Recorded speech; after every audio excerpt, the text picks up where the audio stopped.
야, 안 들리냐? 할그라고. 고막을 찢는 듯한 섬뜩한 파열음과 함께 강도훈 대위의 고개가 90도로 꺾였다.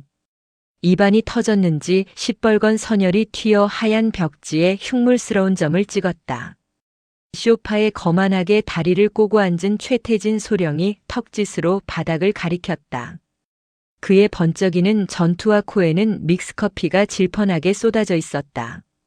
방금 강도훈이 타온 커피가 뜨겁다며 걷어차 버린 흔적이었다. 강도훈은 떨리는 주먹을 바지 재봉선에 꽉 붙였다. 손톱이 살을 파고들어 피가 배어나올 지경이었지만 그는 억지로 고개를 숙였다. 소령님, 이건 너무하십니다. 너무해? 이 새끼 봐라. 야, 강도훈. 너 지금 나랑 계급장 떼고 붙어보자는 거야?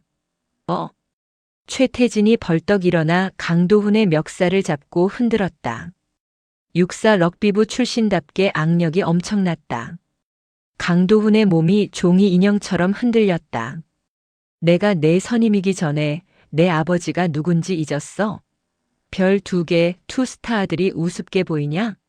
너 같은 3사 출신 흑수저 새끼는 내가 전화 한 통이면 당장 군복 벗겨서 길바닥에 나앉게 할 수 있어. 내 아픈 홀어머니랑 여동생 굶어 죽는 꼴 보고 싶어서 환장했냐? 가장 아픈 곳을 후벼 파는 비수 같은 말. 강도훈의 눈동자가 심하게 흔들렸다. 어머니와 동생, 그 단어 앞에서 강도훈의 자존심은 무너져 내릴 수밖에 없었다. 죄송합니다. 제가 실언했습니다. 죄송하면 행동으로 보여야지. 왜 뻣뻣하게 서 있어? 내 군화가 더러워졌잖아. 혀 내밀어서 깨끗하게 빨란 말이야, 이 개새끼야. 작전과 사무실의 공기는 무덤보다 더 차가웠다. 구석에 앉은 행정병들은 공포에 질려 모니터만 뚫어져라 쳐다보고 있었다. 누구 하나 말리는 사람이 없었다. 이곳 제1공중강습여단에서 최태진은 법이자 신이었다. 썩어 빠진 악신. 강도훈이 천천히 무릎을 굽혔다. 굴욕감에 온몸의 피가 거꾸로 솟는 것 같았지만 가장이기에 참아야 했다. 그가 바닥에 엎드리려는 찰나였다. 됐어. 재수없게. 치워. 최태진이 신경질적으로 강도훈의 어깨를 발로 걷어찼다. 강도훈은 뒤로 나뒹굴며 책상 모서리에 등을 찧었다. 너 같은 놈이 침 묻히면 내 구찌 한정판 구두 썩는다. 꺼져, 내 눈앞에서 안 보이게 꺼지라고. 최태진은 물티슈를 뽑아 자신의 구두를 벅벅 닦으며 인상을 찌푸렸다. 그는 마치 더러운 오물을 본 것처럼 강도훈을 경멸했다. 그리고 오늘 그 양키년 오면 내가 알아서 쳐내. 어디 여자가 감히 신성한 훈련장에 기어들어와. 길 잃은 민간인이면 대충 욕해서 쫓아내고 만약 진짜 미군이면 예쁘면 내 방으로 데려와라. 술 시중이나 들게 하게. 소령님 오시는 분은 연합특수전사령관입니다. 사성 장군입니다. 예우를 갖추셔야. 시끄러워. 이 꽉 막힌 새끼야. 여자가 별을 달아봤자 여자지. 너 미군 애들 몰라? 걔네 PC주의인가 뭔가 때문에 할당제로 여자들 진급시켜주는 거. 실력 쥐뿔도 없는 것들이 폰만 잡는 거라고. 내 말 안 들려? 나가. 최태진이 집어던진 재떨이가 강도훈의 머리 위를 아슬아슬하게 스치고 지나가 벽에 박살이 났다. 와장창 깨지는 소리와 함께 강도훈은 이를 악물고 사무실을 빠져나왔다. 복도로 나오자마자 강도훈은 벽을 짚고 거친 숨을 몰아쉬었다. 터진 입술에서 비릿한 피맛이 계속 맴돌았다. 언젠가는 반드시 죽인다. 가슴속에서 사리가 끓어올랐지만 현실은 시궁창이었다. 같은 시각 부대 정문 위병소 앞. 푹푹 찌는 한여름의 열기가 아스팔트를 녹일 듯이 이글거리고 있었다. 그 찜통 더위 속에서 낡아빠진 흰색 소형차 한 대가 덩그러니 멈춰 서 있었다. 운전석 창문이 내려가고 선글라스를 낀 금발의 여자가 고개를 내밀었다. 엘레나 로시였다. 그녀는 화려한 정복 대신 땀 배출이 잘 되는 기능성 티셔츠와 헐렁한 전술 바지를 입고 있었다. 어깨에는 계급장도 없었고 수행원도 없었다. 오로지 그녀 혼자였다. 저기요, 문 좀 열어달라고 했을 텐데요. 엘레나가 유창하진 않지만 뜻은 명확한 한국어로 말했다. 하지만 위병소 안의 병사들은 킬킬거리며 그녀를 구경거리로 삼고 있었다. 야, 저 외국인 누나 봐라. 한국말 좀 하는데? 어디 동두천 클럽에서 일하나? 옷 입은 꼬라지 보니까 관광객은 아닌 것 같은데. 위병 조장인 박하사가 껌을 짝짝 씹으며 차 쪽으로 어슬렁어슬렁 다가왔다. 그는 소총을 삐딱하게 메고 엘레나의 가슴 쪽을 노골적으로 훑어보았다. Hey lady. Here is military base. 군대라고 군대. You know? Get out. Go home. 박하사는 손을 휘휘 저으며 파리를 쫓는 신용을 했다. 엘레나의 선글라스 뒤 눈매가 매섭게 좁아졌다. 그녀는 미 육군 대장이다. 전 세계 미군을 통틀어 5손가락 안에 드는 권력자였다. 그런 그녀가 일개 하사 나부랭이에게 이런 취급을 당하고 있는 것이다. 난 지휘관을 만나러 왔다. 제1공중강습여단장 혹은 작전과장. 오, 작전과장? 우리 최태진 소령님을 찾으시네. 근데 어쩌나 우리 과장님은 너 같은 잡상인 만날 시간 없으신데. 박하사가 낄낄거리자 뒤에 있던 병사들도 따라 웃었다. 군 기강이라고는 눈 씻고 찾아볼 수 없는 당나라 군대 그 자체였다. 그때였다. 저 멀리 본청 건물에서 지프차 한 대가 먼지를 일으키며 달려왔다. 최태진이었다. 강도훈을 두들겨 패고 기분이 좀 풀렸는지 아니면 새로운 장난감이 필요했는지 그가 직접 행차한 것이다. 끽. 지프차가 엘레나의 소형차 앞을 가로막고 섰다. 운전석에서 내린 최태진은 선글라스를 벗으며 엘레나를 빤히 쳐다보았다. 뭐야 이건? 웬 똥차가 길을 막고 있어? 최태진의 시선이 엘레나의 금발 머리에서 시작해 얼굴, 목선, 그리고 가슴을 지나 허벅지까지 훑고 내려갔다. 품평하는 듯한 끈적한 시선. 야, 박하사. 이 여자가 뭐래? 충성. 과장님 자꾸 지휘관을 만나겠다고 떼를 씁니다. 한국말도 조금 할 줄 아는데 아무래도 수상한 사람은 아니고 그냥. 최태진이 입꼬리를 비릿하게 올리며 엘레나의 차 문을 툭툭 쳤다. 어이 예쁘니. 한국말 할 줄 알아? 오빠 만나러 왔어? 엘레나는 천천히 고개를 돌려 최태진을 바라보았다. 그녀의 푸른 눈동자가 서늘하게 빛났다. 이 남자가 바로 보고서에 적혀있던 문제의 인물 최태진임을 직감했다. 난 작전과장 최태진 소령을 만나러 왔다. 호, 내 이름을 아네? 이거 영광인데? 그래, 내가 최태진이다. 근데 어쩌지? 나는 예약 안 한 손님은 안 받는데. 최태진은 엘레나의 차 안에 에어컨이 약하게 나오는 것을 눈치채고는 일부러 땡볕에 그녀를 세워둘 작정이었다. 내려봐. 몸 수색 좀 하게. 몸 수색? 그래. 여기 군사시설이야. 내 옷 속에 폭탄을 숨겼는지 아니면 다른 걸 숨겼는지 내가 직접 만져봐야 알 거 아니야? 안 그래? 최태진이 음흉한 표정으로 손가락을 꼼지락거리자 주변 병사들이 와 마이너스 하며 환호성을 질렀다. 엘레나의 손이 핸들을 꽉 쥐었다. 하얗게 질린 주먹이 부들부들 떨렸다. 이것은 단순한 무례함이 아니었다.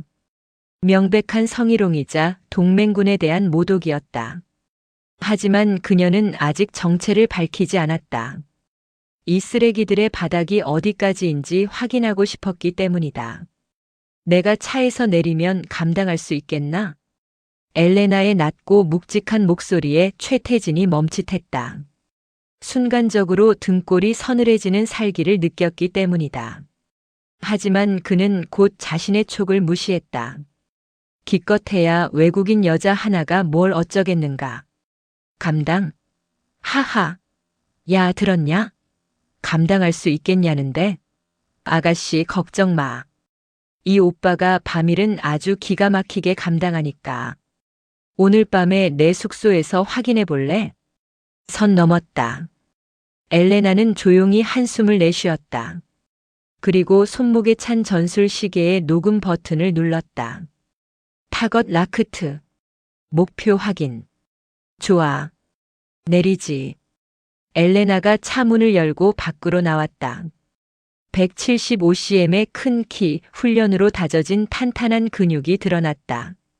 하지만 최태진은 그저 그녀의 몸매에 감탄하느라 그녀가 차고 있는 군화가 미군 특수부대 전용 오클리 전술화라는 것을 눈치채지 못했다. 와우, 몸매 죽이는데? 모델이야? 최태진이 손을 뻗어 엘레나의 어깨를 감싸려 했다. 탁! 엘레나가 본능적으로 최태진의 손목을 쳐냈다. 만지지 마라. 이게 튕기네. 야, 너 내가 누군지 몰라? 여기선 내가 왕이야. 내가 오라면 오고 벌리라면 벌리는 게 그 순간이었다. 그 손 치우십시오. 다급한 외침과 함께 누군가 최태진과 엘레나 사이를 가로막았다. 입술이 터진 채 달려온 강도훈 대위였다. 그는 거친 숨을 몰아쉬며 엘레나를 보호하듯 섰다. 소령님, 그만하십시오. 이분은 민간인이 아닙니다. 뭐야? 강도훈, 이 새끼가 또 기어오르네. 야, 비켜. 안 비켜? 못 비킵니다. 느낌이 다릅니다. 복장이며 태도며 일반인이 아닙니다. 정식으로 신원 확인 절차부터 밟아야 합니다. 강도훈은 본능적으로 느꼈다. 눈앞의 금발 여성에게서 뿜어져 나오는 기운은 수많은 전장을 누비고 살아 돌아온 베테랑 군인만이 가질 수 있는 냄새였다. 엘레나는 자신의 앞을 가로막은 강도훈의 등판을 바라보았다. 찢어진 입술, 피 묻은 군복, 그리고 자신을 지키기 위해 상사에게 대드는 용기. 그녀의 입가에 아주 희미한 미소가 번졌다. 썩은 사과 상자 안에 성한 사과가 하나 있었군. 최태진의 얼굴이 불그락푸르락해졌다. 감히 부하놈이, 그것도 외국인 여자 앞에서 자신에게 망신을 주다니. 강도훈, 너 오늘 진짜 죽고 싶구나? 아까 덜 맞았지? 최태진이 주먹을 치켜들었다.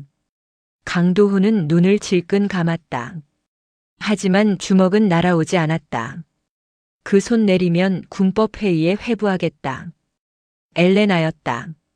그녀가 선글라스를 벗었다. 푸른 눈동자가 아니라 마치 시퍼런 칼날이 최태진의 목을 겨누는 듯 했다. 군법회요? 최태진이 황당하다는 표정으로 웃음을 터뜨렸다. 야, 인연이 진짜 돌았나? 내가 뭔데 군법회의니 뭐니 지저대? 너 뭐 돼? 헌병이라도 돼? 나는. 엘레나가 입을 여는 순간 부대 안쪽 도로에서 웅장한 사이렌 소리가 들려왔다. 외에행 마이너스. 그리고 하늘에서는 두두두두 하는 헬기 소리가 고막을 때렸다. 병사들이 웅성거리며 하늘을 쳐다보았다. 저거 블랙호크 아닙니까? 야, 저기 깃발 봐. 성조기야, 미군 헬기야. 연병장에 거대한 먼지바람을 일으키며 착륙하는 헬기. 그리고 정문 쪽으로 질주해오는 검은색 세단 행렬. 세단 앞에는 성판이 달려 있었다. 별이 하나도 두 개도 아니었다. 성판은 빨간색 배경에 별이 3개. 미 8군 부사령 관중장의 차량이었다. 최태진의 입이 딱 벌어졌다. 뭐야? 왜 3스타가? 차량이 멈추고 헌병들이 우르르 내려 도열했다. 그리고 뒷좌석 문이 열리며 백발의 미군 장군이 내렸다. 그는 최태진 따위는 거들떠보지도 않고 강도훈 뒤에 서 있는 엘레나에게 곧장 걸어갔다. 척. 미군 중장이 엘레나를 향해 절도 있는 거수 경례를 올렸다. 사령관님, 늦어서 죄송합니다. 호송 병력이 길을 잘못 들어 지체되었습니다. 사령관. 님. 최태진의 뇌가 정지했다. 그는 삐걱거리는 고개를 돌려 엘레나를 쳐다보았다. 낡은 티셔츠를 입은 금발의 여자. 방금 전까지 자신이 술집 여자, 몸 수색 운운하며 희롱했던 그 여자. 엘레나는 천천히 주머니에서 무언가를 꺼냈다. 검은색 베레모였다. 그녀가 베레모를 쓰자 그 중앙에 박힌 계급장이 햇빛을 받아 번쩍였다. 별이 4개. 대장 제너럴. 엘레나는 굳어버린 최태진에게 천천히 다가갔다. 그리고 세상에서 가장 차가운 목소리로 속삭였다. 최소령. 아까 내 몸 수색을 하겠다고 했나? 어디 한번 계속해 보시지. 최소령. 아까 내 몸 수색을 하겠다고 했나? 어디 한번 계속해 보시지. 그 목소리는 한여름의 폭염마저 얼어붙게 만들 만큼 차가웠다. 최태진 소령의 세상이 무너져 내리고 있었다. 그의 눈동자는 지진이라도 난 듯 격렬하게 흔들렸고 입술은 파르르 떨리며 제멋대로 춤을 췄다. 눈앞에 있는 금발의 여인 엘레나 로시. 그녀의 베레모 위에서 4개의 은색 별이 태양빛을 받아 섬광처럼 번뜩였다. 하나도 둘도 아닌 넷. 대장이었다. 대한민국 국군에서도 전설 속에서나 존재한다는 사성장군. 그것도 전 세계 최강의 군대라 불리는 미 육군의 대장이 지금 자신의 코앞에서 자신을 내려다보고 있었다. 사령관. 님. 최태진의 입에서 쇳소리가 새어나왔다. 무릎 관절이 사라진 것처럼 다리에 힘이 빠졌다. 그는 의지와 상관없이 스르르 바닥으로 주저앉았다. 아스팔트의 뜨거운 열기가 엉덩이를 찢었지만 그는 뜨거움을 느낄 겨를조차 없었다. 등골을 타고 흐르는 식은땀이 속옷까지 축축하게 적시고 있었다. 엘레나 뒤에 서 있던 미 8군 부사령관 백발의 중장이 성큼성큼 다가왔다. 그는 마치 벌레를 보듯 최태진을 내려다보며 우렁찬 목소리로 엘레나에게 보고했다. 사령관님, 본대 도착이 늦어 송구합니다. 경호팀이 바뀐 도로 정보를 제때 수신하지 못했습니다. 모든 것은 제 불찰입니다. 별 3개짜리 중장이 고개를 숙였다. 최태진은 숨조차 쉴 수 없었다. 자신이 평생을 바쳐 아부하고 기어봤자 쳐다보지도 못할 3스타가 저 여자 앞에서는 일병 나부랭이처럼 굴고 있었다. 엘레나는 중장의 사과를 가볍게 손짓으로 물렸다. 그녀의 시선은 여전히 바닥에 주저앉은 최태진에게 고정되어 있었다. 부사령관의 잘못이 아니야. 덕분에 아주 흥미로운 경험을 했으니까. 한국 군대의 민낯을 아주 생생하게 봤지. 민낯이라 하심은 이자가 나더러 술집 여자 취급을 하더군. 몸수색을 빙자해서 성추행을 시도했고 그 말이 떨어지는 순간 미군 중장의 얼굴이 불그락푸르락 달아올랐다. 그는 씹어먹을 듯한 눈빛으로 최태진을 노려보았다. 만약 보는 눈만 없었다면 당장이라도 허리춤에 권총을 뽑아 최태진의 머리통을 날려버릴 기세였다. 에이, 미친 새끼가. 중장이 한국어 욕설을 짓씹어 뱉었다. 주한미군 생활을 오래 한 그였기에 한국 욕설의 뉘앙스를 정확히 알고 있었다. 최태진은 바닥에 손을 짚고 뒷걸음질을 쳤다. 아닙니다. 오해입니다. 저는 그저 신원 미상의 외부인이 접근하길래 보안 절차를. 최태진이 변명을 늘어놓으려던 찰나 옆에서 지켜보던 미군 헌병대장이 군홧발로 최태진의 어깨를 걷어찼다. 입 다물어. 감히 사령관님 앞에서 거짓말을 해? 내 놈이 짓거린 소리를 내가 못 들었을 것 같나? 최태진은 억소리를 내며 나뒹굴었다. 평소 부하들에게만 휘두르던 폭력을 자신이 당하자 그는 짐승처럼 비명을 질렀다. 하지만 아무도 그를 동정하지 않았다. 위병소 안의 병사들은 겁에 질려 있었지만 그들의 눈빛 깊은 곳에는 통쾌함이 서려 있었다. 엘레나가 손을 들어 헌병대장을 제지했다. 그만. 내 군복에 더러운 피 묻히고 싶지 않다. 그녀는 천천히 강도훈 대위 쪽으로 고개를 돌렸다. 방금 전까지 최태진에게 맞아 입술이 터지고 피투성이가 된 강도훈. 그는 부동자세로 서서 엘레나를 향해 절도 있는 거수 경례를 하고 있었다. 충성. 강도훈의 목소리는 떨리지 않았다.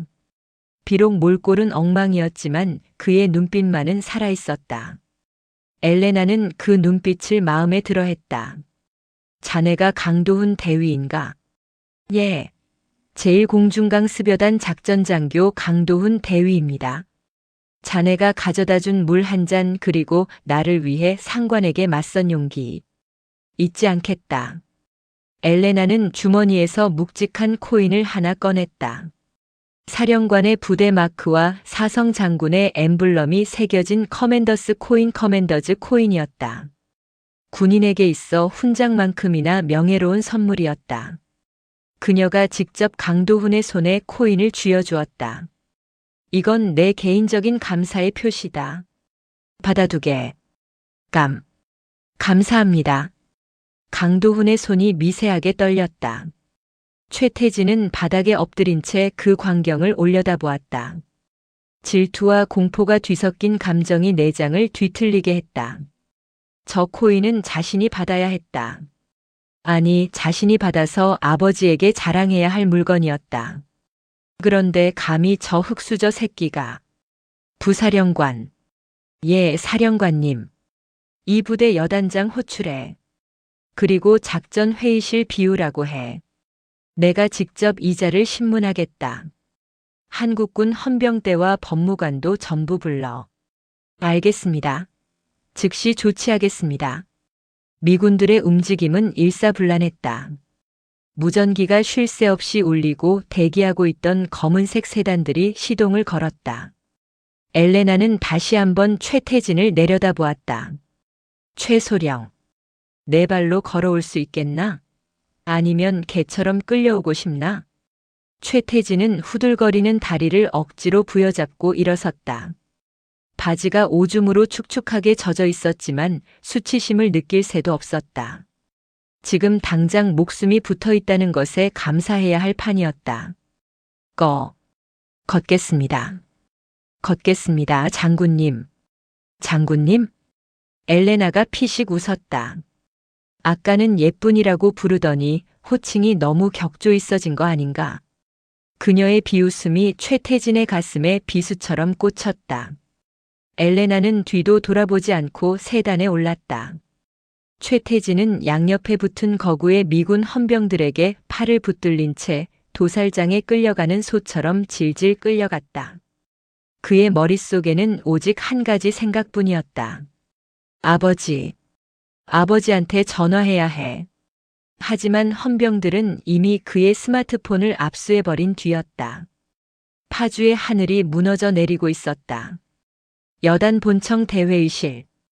평소라면 여단장 주재 회의나 가끔 열리던 이곳은 지금 숨막히는 침묵만이 감돌고 있었다. 에어컨이 윙윙 돌아가고 있었지만 실내의 온도는 영하 20도처럼 차가웠다. 상석인 T자형 테이블의 가장 윗자리에는 엘레나 로시 대장이 앉아 있었다. 그녀의 왼쪽에는 미 8군 부사령관과 참모들이, 오른쪽에는 급하게 달려온 한국군 1군단장 중장과 이 부대의 여단장 준장이 사색이 되어 앉아 있었다. 그리고 테이블 맞은편 피고 인석과 다름없는 자리에는 최태진 소령이 죄인처럼 서 있었다. 그의 옆에는 강도훈 대위가 증인 자격으로 꼿꼿하게 서 있었다. 여단장 박 준장은 손수건으로 연신 흐르는 땀을 닦아냈다. 하늘 같은 미군 사성 장군이 자기 부대 위병소에서 성희롱을 당했다는 보고를 받았을 때 그는 기절할 뻔했다. 이건 옷을 벗는 문제가 아니라 한미 동맹에 금이 가게 생겼다는 생각에 앞이 캄캄했다. 죄송합니다. 사령관님. 제가 부하 교육을 잘못 시켰습니다. 죽을 죄를 지었습니다. 여단장이 자리에서 벌떡 일어나 90도로 허리를 숙였다. 엘레나는 찻잔을 들어 올리며 담담하게 말했다. 앉으시죠, 장군. 지휘관의 책임은 나중에 묻겠습니다. 지금은 당사자의 이야기를 듣고 싶군요. 그녀의 한국어는 완벽했다. 억양, 단어 선택, 문법까지. 서울에서 나고 자란 사람보다 더 정확하고 기품 있는 표준어였다. 최태진은 고개를 푹 숙인 채 눈동자만 굴렸다. 그녀가 한국어를 할 줄 안다는 사실이 다시 한번 뼈아프게 다가왔다. 최태진 소령. 예. 예. 소령 최태진. 고개 들어. 최태진이 쭈뼛쭈뼛 고개를 들었다. 엘레나의 푸른 눈과 마주치자 오금이 저려왔다. 자네가 아까 위병소에서 했던 말들. 기억하나? 그게. 저는 그저 장난으로. 장난? 쾅. 엘레나가 찻잔을 받침대에 거칠게 내려놓았다. 쨍그랑 소리가 회의실을 울렸다. 동맹군 사령관에게 술 시중이나 들라고 한 게 장난인가? 내 몸을 수색하겠다며 성적 수치심을 준 게 장난이야? 저는 정말로 사령관님이신 줄 몰랐습니다. 그냥 민간인인 줄 알고. 민간인이면 그래도 된다는 건가?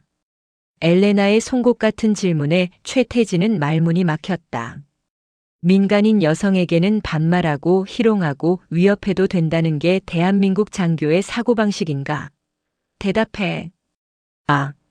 아닙니다. 그리고 자네 아까 내 부관이 오기 전에 강도훈 대위를 폭행했지?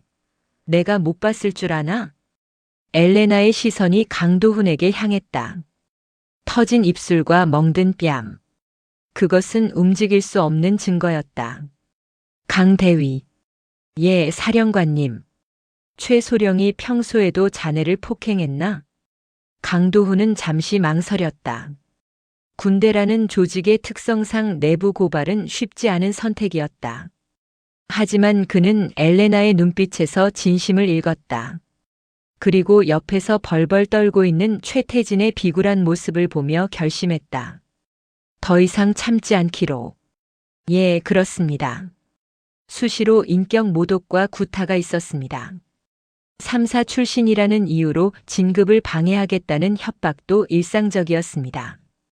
야, 너 이 새끼가. 최태진이 울컥해서 강도훈에게 달려들려 했다. 하지만 뒤에 서 있던 헌병들이 즉시 그의 양팔을 꺾어 제압했다. 으악, 아파요. 이거 안 나? 추하군. 엘레나가 싸늘하게 내뱉었다. 자신의 부하 하나 제대로 통솔하지 못하고 오로지 폭력과 공포로만 지배하려 드는 자. 강자에게는 꼬리를 흔들고 약자에게는 이빨을 드러내는 자. 자네 같은 자가 소령 계급장을 달고 있다는 게 수치스럽다. 그녀는 테이블 위에 올려둔 스마트폰을 집어들었다. 자네가 한국말을 못 알아들을 거라 생각하고 짓거렸던 말들. 내가 다 녹음해뒀지. 한번 들어볼까? 치익. 스피커를 통해 최태진의 목소리가 흘러나왔다. 야, 이 누나 봐라. 몸매 죽이는데? 오늘 밤 회식에나 데려갈까? 영어 못 알아듣겠지? 쉿, 잉글리시 오케이. 아가씨, 밤일은 내가 기가 막히게 하는데. 적나라한 음담 패설과 비웃음. 회의실에 있는 모든 사람의 얼굴이 일그러졌다. 한국군 1군단장의 얼굴은 터질 듯이 붉어졌다. 이건 단순히 개인의 일탈이 아니었다. 대한민국 국군의 명예를 똥통에 처박은 짓이었다. 꺼. 당장 꺼. 1군단장이 소리쳤다. 그는 참지 못하고 자리에서 일어나 최태진에게 다가갔다. 짝. 풀스윙으로 날린 손바닥이 최태진의 뺨을 강타했다. 최태진의 고개가 획 돌아가고 입에서 피가 튀었다. 내가 군인이냐? 내가 장교야? 내 얼굴에 똥칠을 해도 유분수지. 어떻게 미군 사령관님한테 저딴 저질스러운 말을 해. 군단장님. 그게 아니라. 닥쳐. 넌 변명할 자격도 없어. 군단장은 씩씩거리며 엘레나에게 고개를 숙였다. 사령관님 면목 없습니다. 이자는 즉시 보직 해임하고 군법회의에 회부하여 엄중 처벌하겠습니다. 엘레나는 천천히 고개를 끄덕였다. 당연한 조치입니다. 하지만 저는 미군 측 대표로서 이자에게 모욕죄와 협박죄, 그리고 작전 방해죄를 적용하여 정식으로 고소할 생각입니다. 한미 주둔군 지휘 협정 SOFA 규정을 검토해 봤는데 공무 수행 중인 미군에 대한 위협은 미군 측에서도 관할권 일부를 행사할 수 있더군요. 최태진의 눈이 뒤집혔다. 한국 군법회의도 무섭지만 미군 법정에 서게 된다면 그것은 차원이 다른 문제였다. 사령관님, 한 번만 봐주십시오. 제가 눈이 삐었습니다. 저희 아버지가 예비역 중장 최무성입니다. 아버지를 봐서라도 제발. 결국 나왔다. 아버지 타령. 엘레나의 눈썹이 꿈틀했다. 최무성? 아, 국방부 정책실장 지냈다는 그 사람? 예, 맞습니다. 저희 아버지 아시죠? 제발 선처를. 최태진은 지푸라기라도 잡는 심정으로 매달렸다. 아버지가 장성 출신이니 장군들끼리는 통하는 게 있을 거라고 착각한 것이다. 하지만 엘레나의 입가에는 서늘한 비소가 걸렸다. 잘 됐군. 안 그래도 자네 아버지가 자식을 어떻게 교육했는지 궁금하던 참이었어. 지금 당장 연결해. 엘레나가 손짓하자 부관이 최태진의 압수된 휴대폰을 가져왔다. 직접 걸어. 스피커폰으로. 최태진은 덜덜 떨리는 손으로 단축번호 1번을 눌렀다.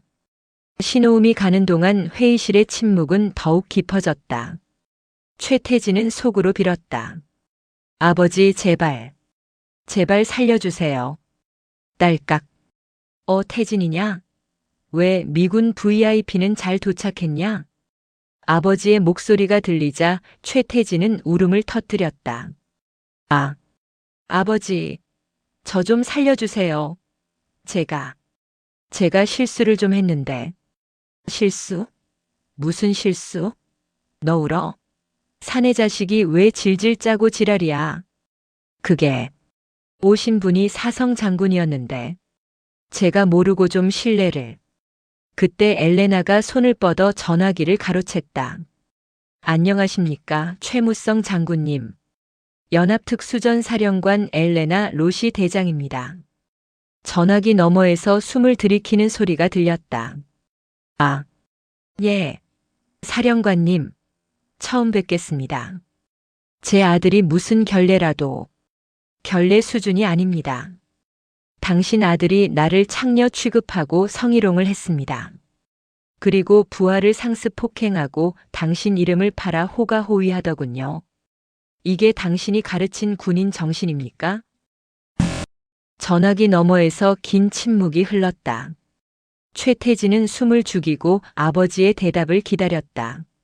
아버지가 어떻게든 무마해 주실 거야. 그래야만 해. 하지만 돌아온 대답은 최태진의 마지막 희망을 산산조각 냈다. 그게 정말입니까? 전화기 너머 최무성의 목소리는 믿을 수 없다는 듯 떨리고 있었다. 여기 증인과 증거가 차고 넘칩니다. 녹음 파일도 있고 1군단장님과 여단장님도 함께 듣고 계십니다. 엘레나의 확인 사살에 최무성은 벼락 맞은 듯한 충격을 받은 듯 했다. 그는 평생을 군에 바친 사람이었고 명예를 무엇보다 중요하게 여기는 보수적인 군인이었다. 비록 아들을 오냐오냐 키운 죄는 있었지만 사성 장군에게, 그것도 미군 사령관에게 성희롱을 했다는 건 상상조차 할 수 없는 하극상이었다. 에이, 이 미친 새끼가. 전화기 너머에서 이가는 소리가 들렸다. 사령관님, 정말 죄송합니다. 제가 자식을 잘못 키웠습니다. 그놈은 이제 제 자식 아닙니다. 아버지. 최태진이 비명을 질렀다. 닥쳐. 내가 감히 별을 모독해? 내가 너한테 그렇게 가르쳤어? 뺑 믿고 설치라고 내가 별 달아준 줄 알아? 넌 군인의 수치다. 아니, 인간 말종이야. 아버지, 한 번만요. 저 진짜 군복 벗기 싫어요. 살려주세요. 최태진은 바닥에 무릎을 꿇고 전화기를 향해 빌었다. 콧물과 눈물이 범벅이 되어 꼴이 말이 아니었다. 군복을 벗는 게 문제가 아니라 넌 감방에 가야 해. 내 이름 더럽히지 말고 죗값 달게 받아. 그리고 다시는 나한테 연락하지 마라. 난 너 같은 아들 둔 적 없다. 뚝. 매정한 끊김음이 회의실을 울렸다. 최태진은 멍하니 끊어진 전화기를 바라보았다. 세상의 전부였던 아버지. 자신이 무슨 짓을 해도 덮어주고 막아주던 든든한 성벽이 스스로 무너져 내렸다. 이제 그를 보호해줄 사람은 아무도 없었다. 아, 아. 최태진은 짐승 같은 신음소리를 내며 바닥을 긁었다. 엘레나는 싸늘한 눈으로 그를 내려다보다가 헌병들에게 눈짓을 했다. 끌어내. 영창에 쳐넣고 구속영장 청구해. 도주 우려가 있으니 독방에 가두도록. 예, 알겠습니다. 한국군 헌병들이 달려들어 최태진의 양팔을 잡았다. 이번에는 미군 헌병이 아니라 한국군 헌병이었다. 그들의 손길은 더욱 거칠었다. 같은 한국 군인으로서 쪽팔린다는 감정이 실려 있었다. 나, 이거 안 나? 나 소령이야. 최태진이라고. 최태진은 발악했지만 이미 그는 이빨 빠진 호랑이. 아니, 호랑이 가죽을 뒤집어 쓴 쥐새끼에 불과했다.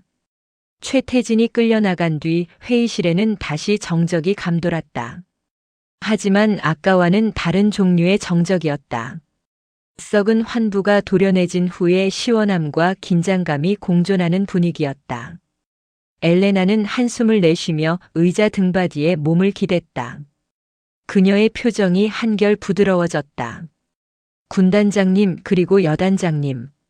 예, 사령관님. 두 장군이 동시에 대답했다. 불미스러운 일로 소란을 피워 죄송합니다. 하지만 이번 기회에 제1공중강습여단이 진정한 정예 부대로 거듭나길 바랍니다. 명심하겠습니다. 뼈를 깎는 심정으로 쇄신하겠습니다. 그리고 엘레나의 시선이 구석에 서 있는 강도훈 대위에게 머물렀다. 강도훈은 여전히 흐트러짐 없는 자세로 서 있었다. 강 대위는 잠시 남으세요. 할 이야기가 있습니다.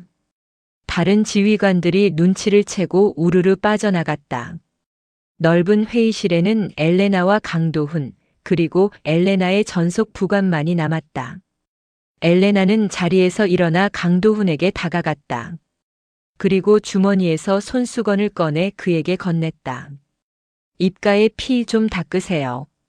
아, 괜찮습니다. 군인입니다. 군인도 아픔은 느낍니다. 닦으세요. 명령입니다. 그제야 강도훈은 조심스럽게 손수건을 받아 입가를 훔쳤다. 하얀 손수건에 붉은 피가 묻어났다. 강 대위. 자네 작전 계획서 내가 봤네. 강도훈의 눈이 커졌다. 제 계획서를 보셨습니까? 최소령 책상 쓰레기통에 처박혀 있던 걸 내 부관이 주워왔더군. 다 찢어지고 구겨졌지만 내용은 알아볼 수 있었어. 엘레나는 미소를 지었다. 훌륭하더군. 미군의 교리를 완벽하게 이해하고 있으면서도 한국 지형의 특수성을 잘 반영했어. 특히 산악 지형에서의 공중 강습 루트 설정은 내가 생각지도 못한 방식이었네. 강도훈의 가슴이 벅차올랐다. 지난밤을 새우며 고민했던 흔적들.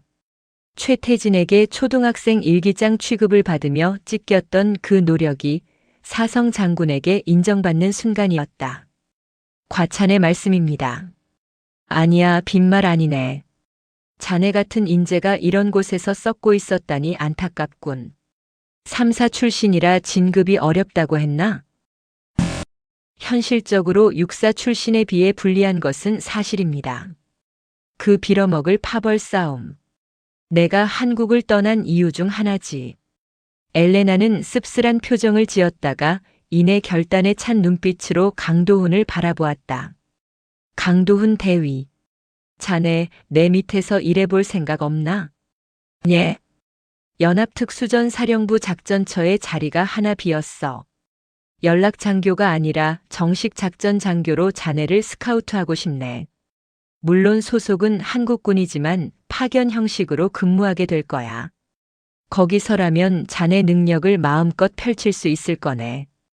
배경이나 출신 따위는 상관없이 오로지 실력으로만 평가받는 곳이지. 강도훈은 귀를 의심했다.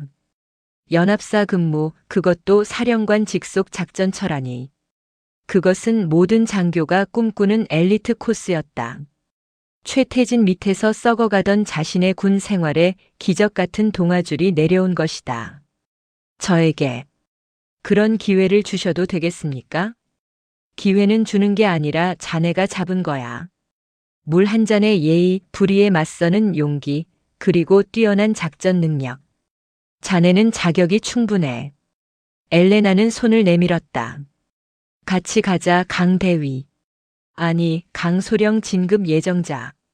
강도훈은 떨리는 손으로 그녀의 손을 맞잡았다.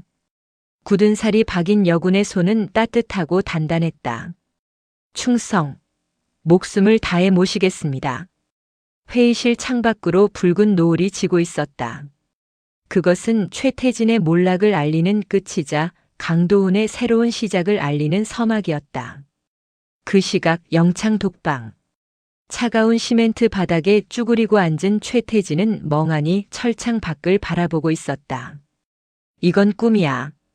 말도 안 돼. 그는 현실을 부정하려 애썼다. 아침까지만 해도 세상 무서울 것 없는 왕이었는데 반나절 만에 모든 것을 잃었다. 계급, 명예, 아버지의 후광, 그리고 미래까지.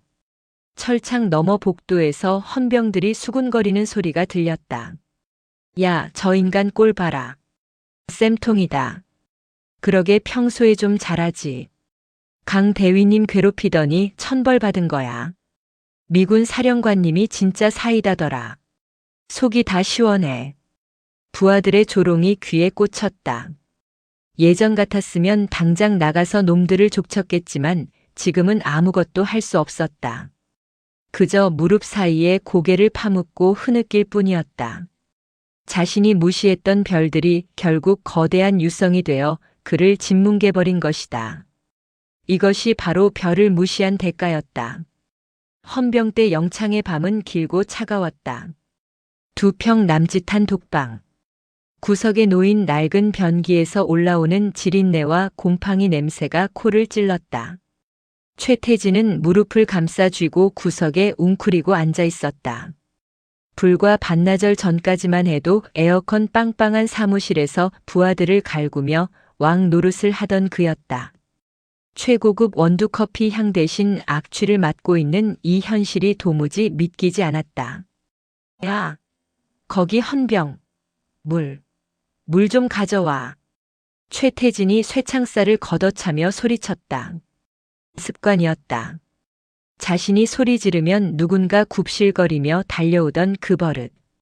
저벅저벅. 복도 끝에서 군화 소리가 들려왔다. 당직 근무를 서던 헌병 하사였다. 최태진은 반가운 마음에 철창에 매달렸다. 야, 김하사. 너나 알지? 나 작전과장이야. 내가 지금 억울하게 여기 들어와 있는데 나가면 다 죽여버릴 거야. 그러니까 눈치 챙기고 물 좀 시원한 거로 가져와. 얼음 띄워서. 하지만 헌병 하사의 표정은 싸늘했다. 평소 최태진 앞에서 설설 기던 그 김하사가 아니었다. 그는 입꼬리를 비죽 올리며 비웃음을 흘렸다. 죄수 번호 104번. 조용히 합니다. 여기가 내 안방인 줄 아십니까? 뭐? 죄수 번호? 야, 너 미쳤어? 내가 나가면 넌 영창이 아니라 교도소로 보내버릴. 아직 상황 파악이 안 되십니까? 당신 아버지가 전화 끊으셨다는 소문 부대에 쫙 퍼졌습니다. 끈 떨어진 연신세 주제에 어디서 행패입니까? 김하사는 곤봉으로 철창을 탁 쳤다. 쇳소리가 최태진의 고막을 때렸다. 그리고 작전과장, 후임자 벌써 내정됐답니다. 당신 책상 이미 다 치워버렸다고요. 쓰레기통으로. 그게 무슨 소리야? 내 자리가. 물은 식수대 가서 처먹든가 말든가. 시끄럽게 하면 징벌 방으로 옮길 겁니다. 김하사는 최태진을 벌레 보듯 쳐다보고는 뒤로 돌아가 버렸다. 최태진은 다리에 힘이 풀려 주저앉았다. 아버지가 버렸다는 소문이 병사들에게까지 퍼졌다. 그것은 그가 가진 모든 권력이 소멸했다는 사형 선고나 다름없었다. 배가 고팠다. 저녁 배식으로 나온 찐밥과 깍두기 몇 조각을 발로 차버린 것이 후회되었다. 최태진은 바닥에 떨어진 밥알을 바라보며 비참함에 몸을 떨었다. 같은 시각 연합특수전사령부 상황실. 최태진이 지옥에 있다면 강도훈은 천국에 와 있었다. 아니, 천국이라기보다는 미래에 와 있다는 표현이 더 정확했다. 거대한 스크린들이 벽면을 가득 채우고 있었고 전 세계의 작전 상황이 실시간으로 표시되고 있었다. 수십 명의 작전 장교들이 바쁘게 움직이고 있었지만 소란스럽지 않았다. 효율적이고 절제된 침묵 속에 키보드 두드리는 소리만이 타자기 소리처럼 경쾌하게 울렸다. 여기가 자네가 일할 책상이네. 엘레나 사령관이 가리킨 곳은 상황실 중앙 전체를 조망할 수 있는 핵심 구역이었다. 책상 위에는 최신형 단말기와 듀얼 모니터, 그리고 강도훈의 이름이 영문과 한글로 병기된 명패가 놓여 있었다. 작전장교 강도훈 CPT. 캥 두-훈. 꿈만 같습니다. 제가 이런 곳에서 근무하게 되다니. 강도훈은 명패를 어루만지며 감격에 젖었다. 최태진 밑에서 온갖 자빌과 커피 심부름이나 하던 때와는 공기부터가 달랐다. 감상은 나중에 하고 업무 파악부터 하게. 내일 당장 한미연합 공중강습 훈련이 시작돼. 자네가 수정했던 그 계획서를 바탕으로 진행할 거야. 엘레나는 태블릿 PC를 강도훈에게 건넸다. 하지만 문제가 하나 있어. 최태진 그자가 싸질러 놓은 똥이 생각보다 많더군. 자네 부대 제1공중강습여단의 준비 태세가 엉망이야. 강도훈이 태블릿을 넘겨보며 미간을 찌푸렸다. 화면에는 이려단의 장비 가동률 현황이 떠 있었다. 헬기 가동률 60% 미만, 통신 장비 불량, 개인 화기 손질 상태 미흡. 서류상으로는 전투 준비 완료라고 보고되었던 것들이 엘레나 측의 불시 점검 결과 전부 거짓으로 드러난 것이다. 이건 명백한 허위 보고입니다. 최소령이 정비 예산을 엉뚱한 곳에 썼거나 정비 시간을 훈련 대신 휴식 시간으로 돌린 것 같습니다. 맞아. 병사들 편하게 해준다는 핑계로 포퓰리즘 지휘를 했겠지. 정작 중요한 전투력은 갉아먹으면서 말이야. 엘레나가 팔짱을 끼고 스크린을 노려보았다. 내일 훈련은 실전 사격이 포함되어 있어. 이런 상태로 훈련에 투입되면 사고가 날 수도 있네. 강 대위, 자네가 이려단 측 연락관으로서 이 문제를 해결해야 해. 자네 옛 동료들이 다치지 않게 하려면 말이야. 강도훈의 눈빛이 매섭게 변했다. 그는 더 이상 쭈그리고 앉아 맞기만 하던 피해자가 아니었다. 그는 이제 문제를 해결할 권한을 가진 진짜 장교였다. 알겠습니다. 제가 직접 현장으로 가서 장비 전수 조사를 다시 지휘하겠습니다. 밤을 새워서라도 가용 가능한 장비들을 분류해 내겠습니다. 좋아.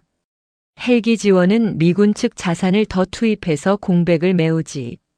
자네는 오로지 병력들의 안전과 작전 수행 능력 확인에만 집중해. 필요한 게 있으면 뭐든 말하고. 감사합니다. 사령관님. 강도훈이 경례를 붙이고 돌아서려는 찰나 엘레나가 그를 불렀다. 아, 그리고 강 대위. 예. 옷부터 갈아입게. 피 묻은 전투복, 보기 안 좋아. 보급계에 자네 치수에 맞는 새 전투복과 장비 일체를 준비시켜뒀네. 강도훈은 자신의 낡은 전투복을 내려다보았다.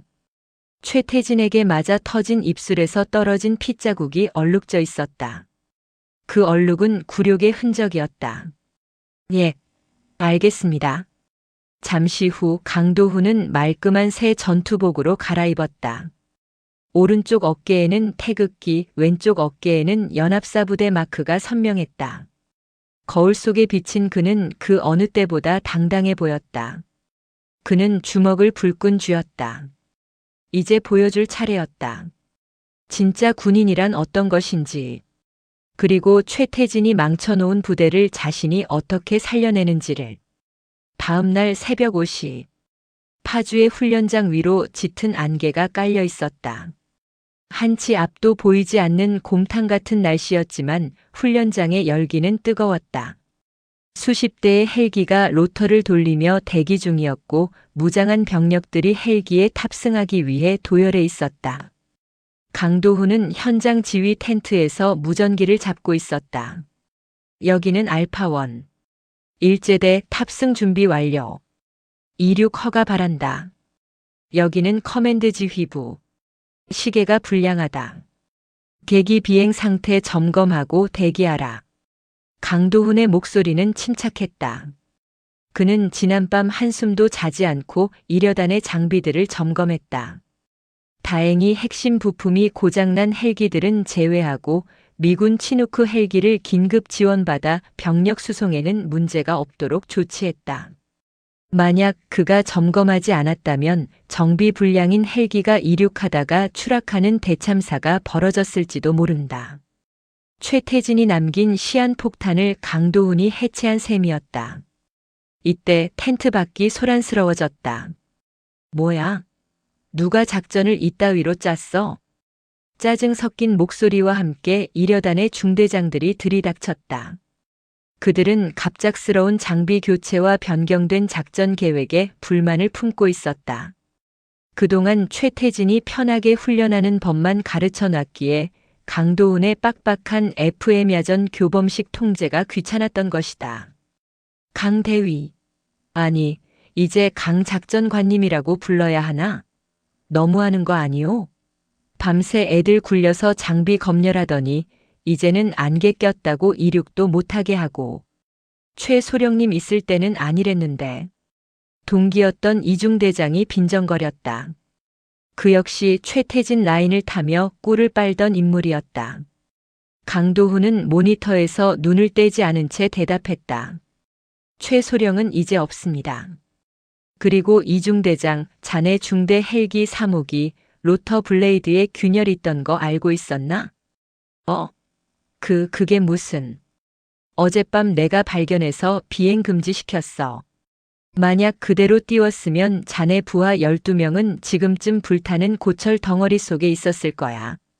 그게 편한 훈련의 대가라면 나는 사양하겠네. 강도훈의 서늘한 일침에 이중대장의 얼굴이 벌개졌다. 팩트 폭격이었다.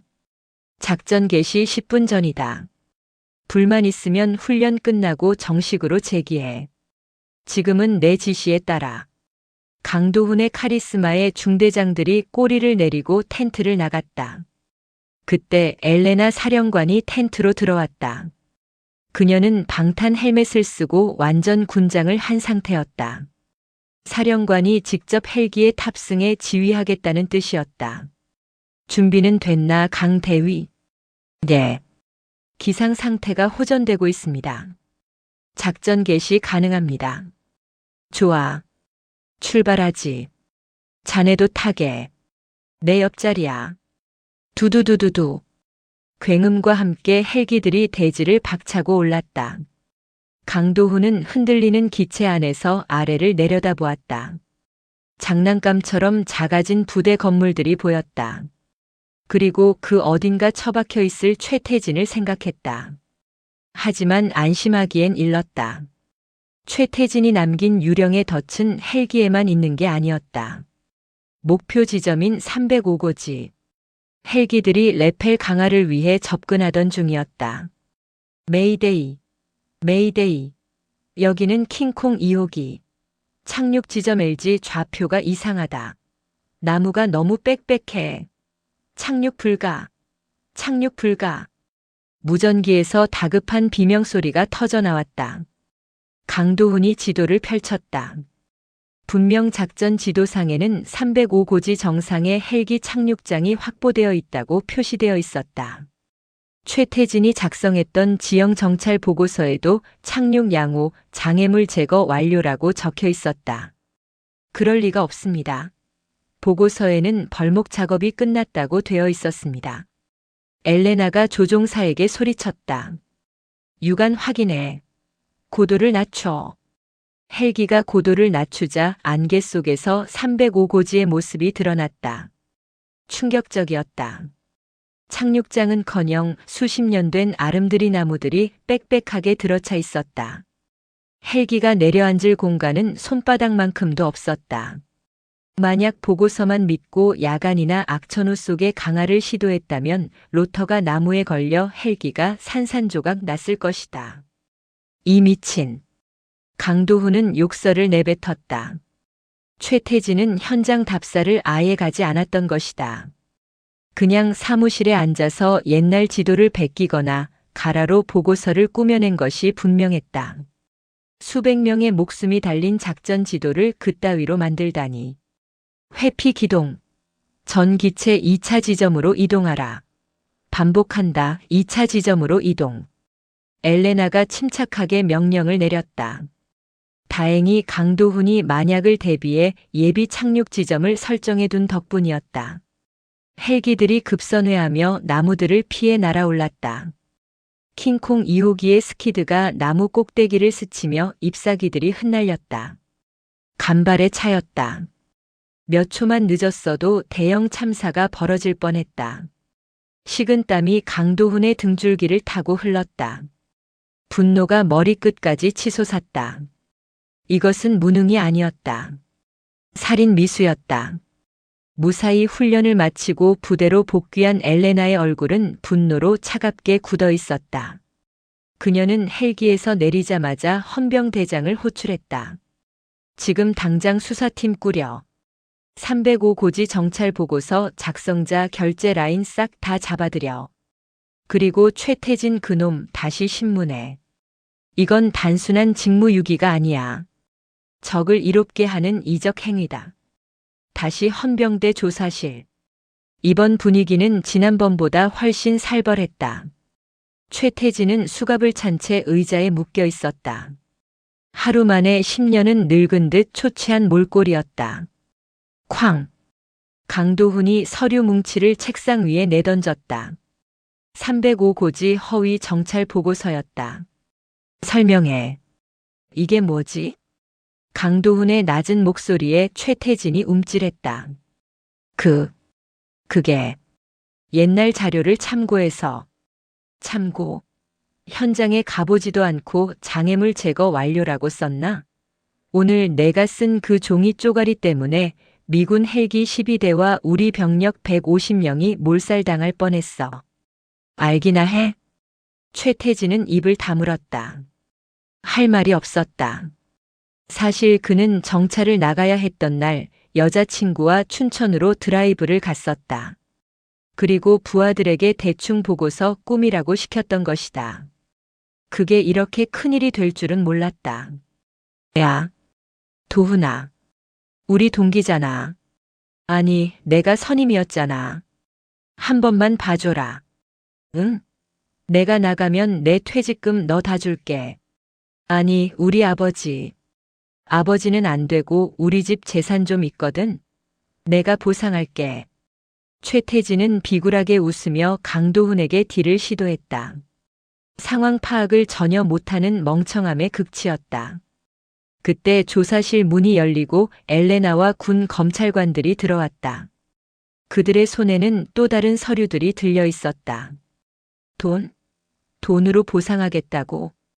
엘레나가 기가 차다는 듯 웃었다. 안 그래도 자네 계좌를 추적해봤는데 아주 흥미로운 게 나오더군. 그녀는 통장 거래 내역서를 최태진의 얼굴 앞에 들이밀었다. 305 고지 벌목 공사 예산 5천만 원. 자네가 유령업체를 만들어서 횡령했더군. 공사는 하지도 않고 돈만 꿀꺽하고 보고서에는 공사 완료라고 거짓말을 쳤어. 최태진의 얼굴이 백지장처럼 하얗게 질렸다. 횡령. 그것도 군작전 예산 횡령.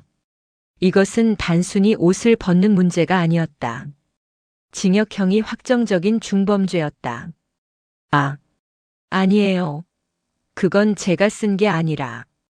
입 다물어. 증거가 이렇게 명백한데 어디서 오리발이야? 옆에 있던 군 검찰관이 소리쳤다. 최태진 소령. 당신을 성폭력 처벌법 위반, 직무유기, 허위 공문서 작성, 그리고 군형법상 군용물 횡령 및 업무상 배임 혐의로 긴급 체포합니다. 추가로 미군 측에서 제기한 SOFA 규정 위반 혐의도 병합될 겁니다. 나열되는 죄목 하나하나가 최태진의 숨통을 조였다. 이 정도면 징역 10년은 좋게 나올 분량이었다. 으아, 안 돼. 난 못 가. 내가 누군지 알아? 나 최무성 아들이라고. 최태진은 발작하듯 소리 지르며 몸부림쳤다.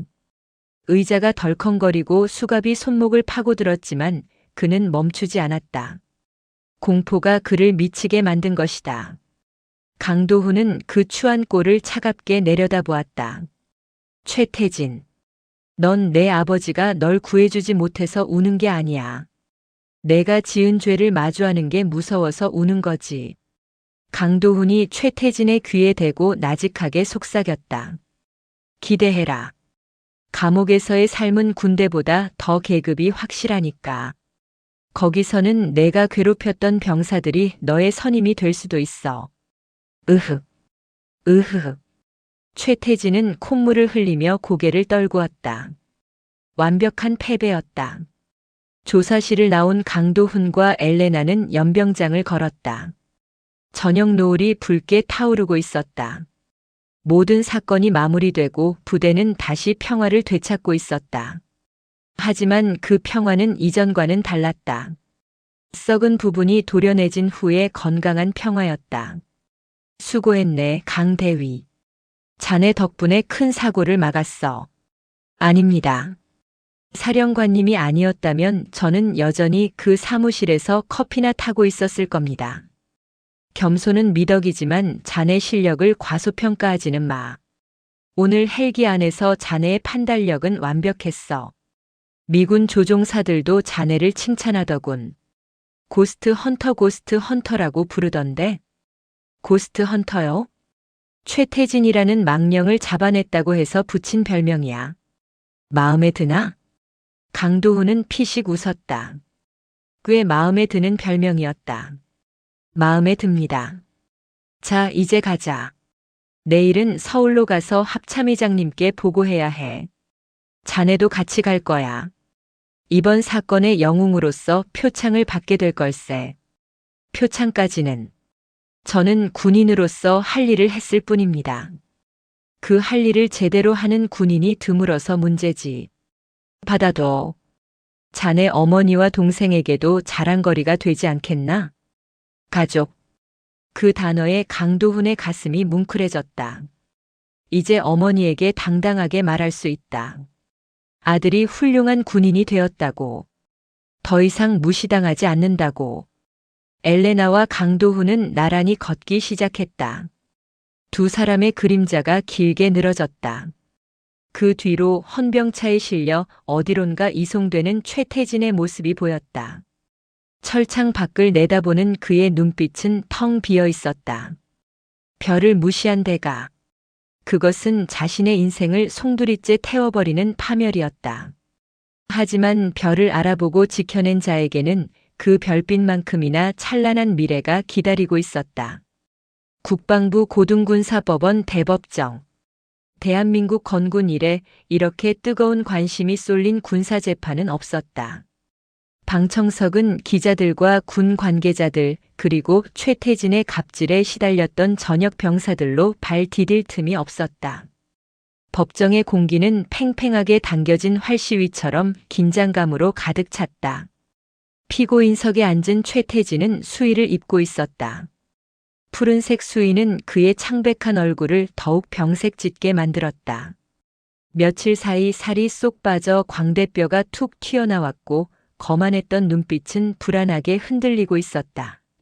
지금부터 피고인 대한민국 육군 소령 최태진에 대한 선고 공판을 개정하겠습니다. 재판장의 엄숙한 목소리가 법정을 울렸다. 카메라 플래시가 번쩍였지만 최태진은 고개를 들지 못했다. 검찰관이 자리에서 일어나 공소 사실을 낭독했다. 피고인은 지휘관의 지위를 악용하여 부하들에게 상습적인 폭언과 폭행을 일삼았으며 한미연합작전 중인 미군 사령관을 성적으로 모욕하고 위협하여 국격을 훼손했습니다. 또한 작전 예산을 횡령하고 허위 보고서를 작성하여 아군과 동맹군의 생명을 심각한 위험에 빠뜨렸습니다. 이는 군형법상 이적 행위에 준하는 중대 범죄입니다. 검찰관의 목소리가 높아질 때마다 방청석에서는 탄식과 야유가 터져나왔다. 저런 놈은 사형시켜야 해. 군인의 수치다, 수치. 최태진의 변호인은 식은땀을 흘리며 일어섰다. 국선 변호인이었다. 최태진이 그렇게 자랑하던 아버지 최무성 예비역 중장은 사설 변호사를 선임해주지 않았다. 아니, 아예 면회조차 오지 않았다. 재판장님, 피고인이 깊이 반성하고 있으며 당시 과도한 업무 스트레스로 인해 심신미약 상태였음을 참작하여 주시기 바랍니다. 또한 부친이 평생 국가에 헌신한 유공자임을 이에 있습니다. 검찰관이 말을 잘랐다. 피고인의 부친을 거론하는 것은 본 사건과 무관합니다. 오히려 피고인은 부친의 권력을 등에 업고 범죄를 저질렀으므로 가중처벌 사유가 됩니다. 그때 방청석 뒤쪽 문이 열리고 누군가 걸어 들어왔다. 엘레나 로시 대장이었다. 그녀는 정복을 갖춰 입고 증인석으로 향했다. 그녀의 등장은 그 자체로 법정을 압도했다. 재판장조차 자리에서 일어나 가볍게 목례를 할 정도였다. 엘레나는 증인석에 서서 최태진을 똑바로 쳐다보았다. 최태진은 그녀와 눈이 마주치자 화들짝 놀라며 고개를 돌렸다. 증인, 피고인의 처벌을 원하십니까? 재판장의 질문에 엘레나는 통역 없이 한국어로 또렷하게 대답했다. 저는 미군 사령관이기 이전에 한 명의 군인으로서 이 자리에 섰습니다. 최태진 소령은 군복이 주는 무게를 모르는 자입니다. 그가 저지른 횡령과 허위 보고는 단순한 실수가 아니라 전우의 등에 칼을 꽂는 행위입니다. 만약 제가 그날 현장을 확인하지 않았다면 수많은 젊은이가 목숨을 잃었을 것입니다.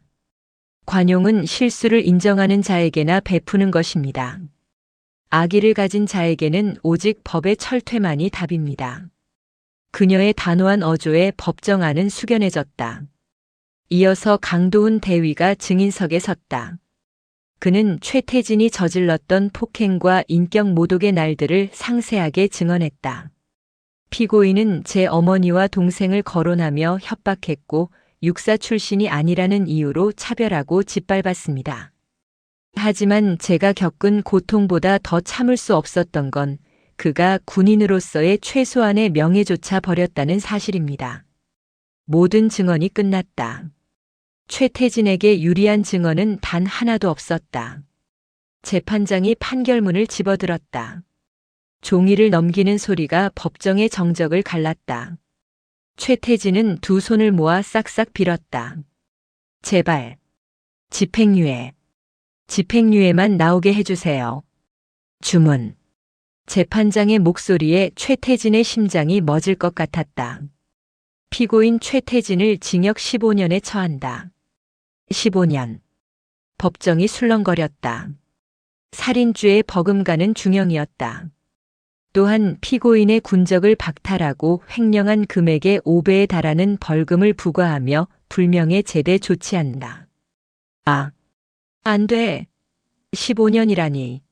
판사님 잘못했습니다. 15년이면 내 인생 다 끝나는 겁니다. 억울합니다. 최태진이 비명을 지르며 난동을 부렸다. 헌병들이 달려들어 그를 제압했다. 이거 나. 우리 아빠 부를 거야. 아빠. 아버지. 그때 방청석 맨 앞줄에 앉아있던 노신사가 천천히 일어났다. 최무성 장군이었다. 그는 모자를 푹 눌러 쓰고 있었지만 떨리는 어깨는 숨길 수 없었다. 최태진이 아버지를 발견하고 소리쳤다. 아버지, 저 좀 살려주세요. 판사가 미쳤나 봐요. 15년이래요. 최무성은 천천히 고개를 들어 아들을 바라보았다. 그 눈빛에는 연민이 아닌 깊은 경멸과 분노가 서려 있었다. 입 다물어라. 죄수번호 3802. 아버지의 입에서 나온 것은 아들의 이름이 아니었다. 내 이름은 오늘부로 내 호적에서 지워졌다. 넌 내 아들이 아니라 국가의 돈을 훔치고 동맹을 위협한 범죄자일 뿐이다. 감옥에서 썩으면서 내가 무슨 짓을 했는지 뼈저리게 느껴라. 최무성은 그 말을 남기고 법정을 나가버렸다. 최태진은 넋이 나간 표정으로 멀어지는 아버지의 뒷모습을 바라보았다.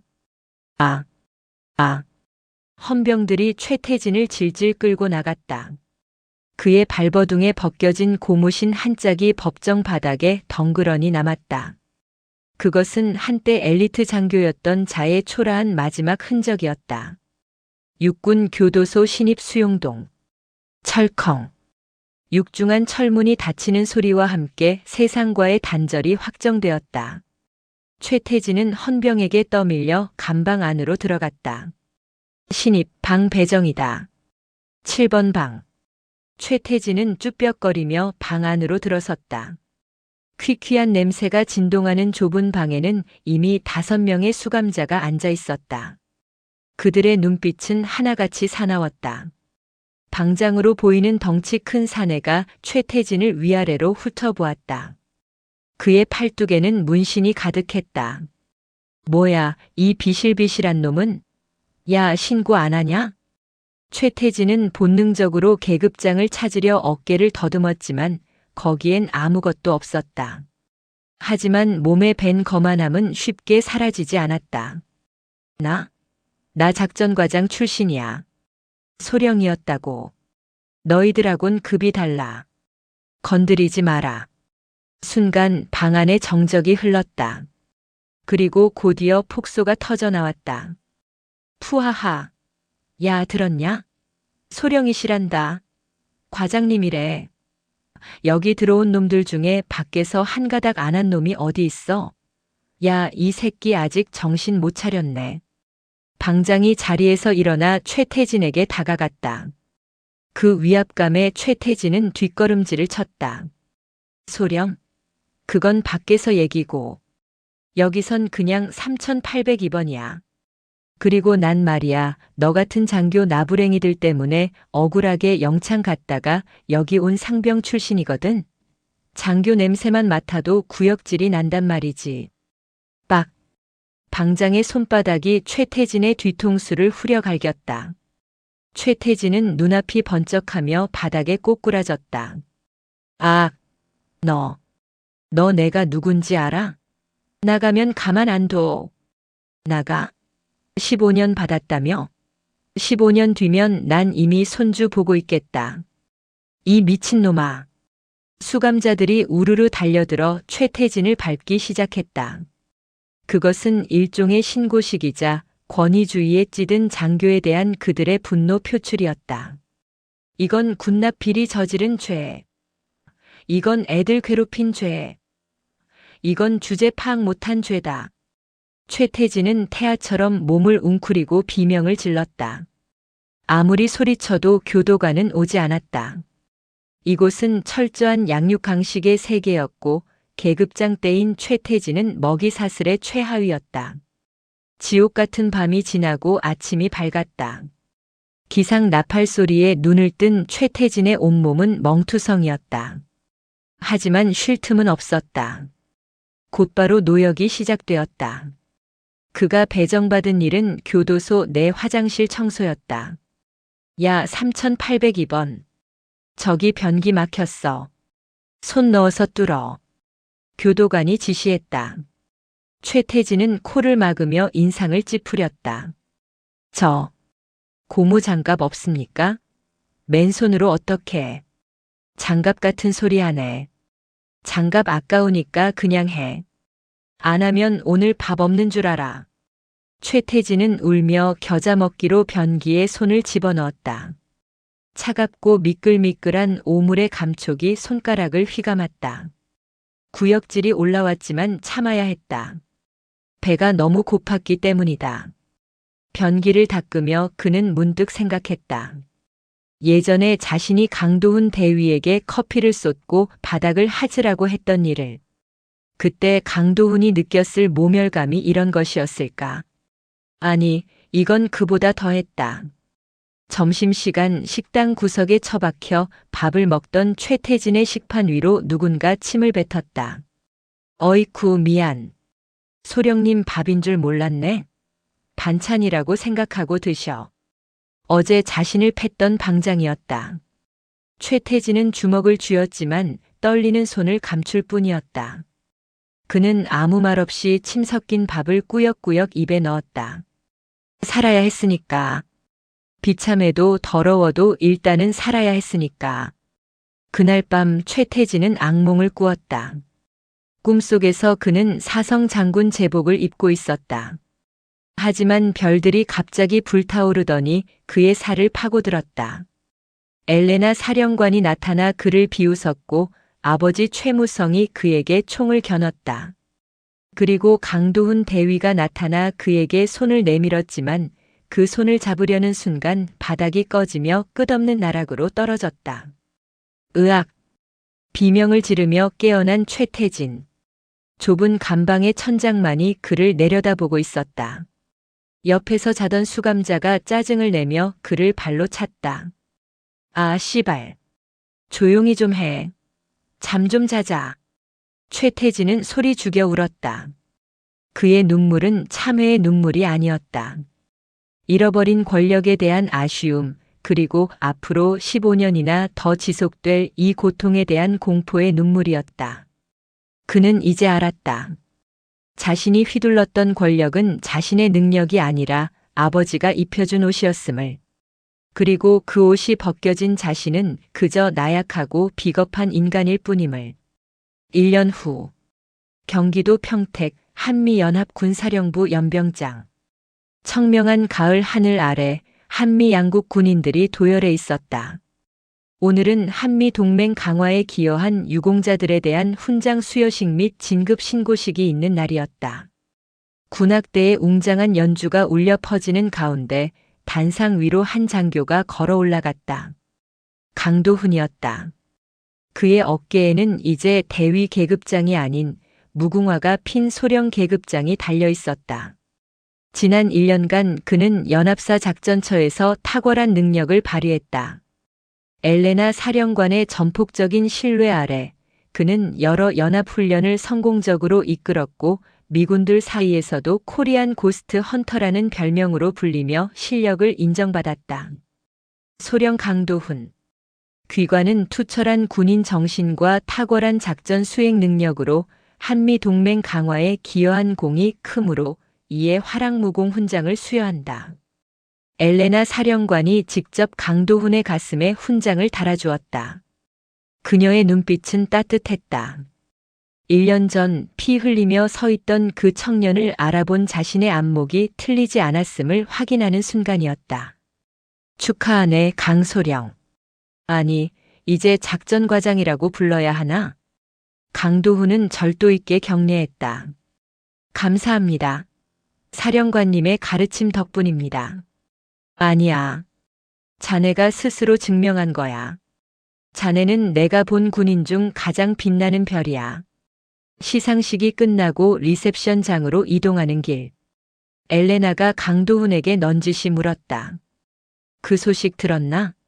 최태진 말일세. 강도훈의 표정이 잠시 굳어졌다. 아니요, 듣지 못했습니다. 교도소에서 적응을 못해서 정신 이상 증세를 보인다고 하더군. 툭하면 허공에 대고 전화하는 신용을 한대. 아버지한테 살려달라고. 강도훈은 씁쓸한 미소를 지었다. 죗값을 치르는 방식이 참으로 그다운 것 같습니다. 그래. 잊어버리게. 그런 자는 기억할 가치도 없어. 자네 앞에는 더 넓은 세상이 기다리고 있으니까. 엘레나가 샴페인 잔을 들어 올렸다. 자네의 앞날과 진정한 군인들의 명예를 위하여. 위하여. 건배를 마친 강도훈은 잠시 자리를 비우고 행사장 밖으로 나왔다. 그는 휴대폰을 꺼내 어머니에게 전화를 걸었다. 어머니, 저예요. 도훈이. 네, 오늘 진급했어요. 훈장도 받았고요. 이제 걱정 마세요. 우리 가족, 제가 다 책임질게요. 네, 동생 병원비도 걱정 없어요. 사랑합니다, 어머니. 전화를 끄는 강도훈은 하늘을 올려다보았다. 밤하늘에 별들이 하나둘씩 켜지고 있었다. 저 멀리 파주 땅 어딘가 차가운 독방에 갇혀 썩어가고 있을 최태진에게는 보이지 않을 별들이었다. 강도훈은 알고 있었다. 진정한 별은 어깨 위에 다는 계급장이 아니라 가슴 속에 품은 신념과 책임감이라는 것을. 그 별을 품은 자만이 어둠 속에서도 길을 잃지 않고 빛날 수 있다는 것을. 그는 옷매무새를 다듬고 다시 행사장으로 향했다. 그의 발걸음은 그 어느 때보다 당당하고 힘찼다. 이것은 복수의 끝이 아니라 올바른 군인 강도훈의 이야기가 본격적으로 시작되는 첫 페이지였다.